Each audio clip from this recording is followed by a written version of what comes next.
Punta pala kami sa Mushroom Park mga kapanay. Pero hindi ako sigurado kung mushroom o mushroom yung pagbasa niya.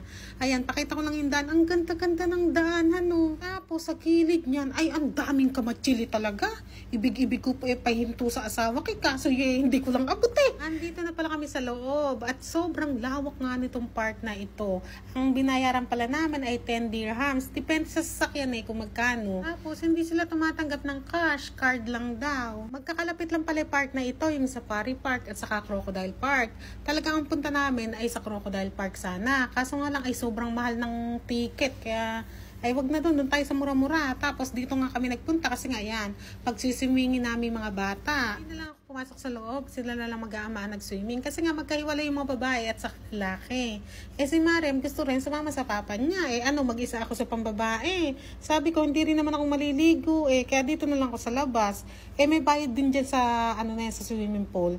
10 dirhams ang bayad dyan. 10.50 ang bayad bawat isang tao. Kung gusto mo rin palang bicycle, ay pwede din dito. Pero oras din ang bayad. Pero kami, hindi na kami nag-bicycle ba Ang mahal 40 dirhams yata ang isang oras. Ay wag na mag-bicycle ka ko, Usman. Mapapagod ka lang. Doon tayo sa libre, sabi ko, nagduyan kayo doon. Napakalawak pala ng park na ito. Meron pa dito, kung gusto mo ng adventure, ganun, tumulay, ganun, mag-zipline. Kaso hindi na kami nagpunta doon kasi nga ay sobrang pagod na namin. Lakad-lakad ba. Kaya sabi ko sa asawa ko, sa susunod na lang nabalik namin sa Dubai, saka tayo magpunta doon sa mga adventure na yon. Kasi hindi rin ma-enjoy ng mga anak ko kasi di ba mga takot pa yan sa mga heights. Ako lang nagurang ang mag-enjoy doon, magpipilingera na naman ako doon. Nakakatuwa pala yung swing na ito. Para ka rin naka-safe line dyan. Mababa nga lang. Ako talaga, sabi ng asawa ko, sumakay ka rin mama. Kaso, baka hindi ako magkasya dun sa upuan ba? Pagtawanan pa ako. Okay, baka naman pag magkasya ako, baka mamaya masira ako pa. Kaya sabi ko, wag na, sabi ko, ikaw na lang. Kaso ang hirap pala itulak nito. Hindi ko maitulak. Hinihingal na ako, hindi ko pa maitulak. Ang kagandahan pa sa park na ito mga kapanay ay hindi masyadong crowded yung mga tao. Kung makikita nyo, halata naman dito. Halos walang tao yan. Parang kami-kami lang basta ko konti lang nagpupunta. Maganda pa dahil sobrang lawak nga kahit tapos konti nagpupunta, talagang mararamdaman mo yung parang katahimikan ba. Katapos nga sa duyan, ayun si Mariam, nag-akit-akit na dyan. Itong mga padulasan na yan, ang tataas naiisip-isip ko rin magpadulas dyan. Ako talaga parang bumabalik ako sa pagkabata. Kaso iniisip ko, plastic. Baka mamaya pagka umakit ako, yung hagdan, bumigay. Baka mamaya magbayad pa ako pag makasira ba. Kaya ang sabi ko, yan na lang mga anak ko magpadulas, wag na ako. May train din pala na umiikot-ikot dito. Hindi ko alam kung magkano bayad dyan.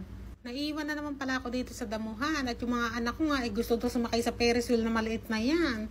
Ang bayad pala sa bawat rides dyan ay 15 yata o 20 dirhams bawat per head. Tagal na kasi ng video na to kaya hindi ko na matandaan. Pero nandun lang ang price niyan. Lahat ng rides na yan, ganun ang presyo niya. Hindi pa nga sila nakontento. Sasakay daw sila dito. O ganun din ang presyo dyan Ito naman ay 5 minutes naman tong iikot-ikot. Tuwang-tuwa nga yung mga trabahador dyan kay Mariam at kay Usman kasi magaling mag-Urdu. Paano daw natutong mag-Urdu? Sabi ng asawa ko, sa Pakistan sila nakatira kaya natuto. Kaya kahit sa kami magpunta, magaling makipag-usap kasi mga anak ko Kaya tuwan-tuwa yung mga nakakausap. Kaya di ba pag pupunta kami fish market, lagi kami may libreng isda. Kasi nga natutuwa sila sa mga anak ko. Pagkatapos nga magsisakay, eto, nagaya dito sa tindahan. Kay mamahal naman ang ice cream. Kaya syempre, ipili natin ang mura-murang ice cream ba? Wag yung mahal na ice cream, yung medyo mura ba? Tapos bumili rin ako ng slush. Hati kami ng asawa ko dyan. Ayaw pa nga magsihinto. Panay pa mga turo ng kung ano-ano. Kaya sabi ko sa asawa ko, lubayan na to. Umuwi na tayo, sabi ko.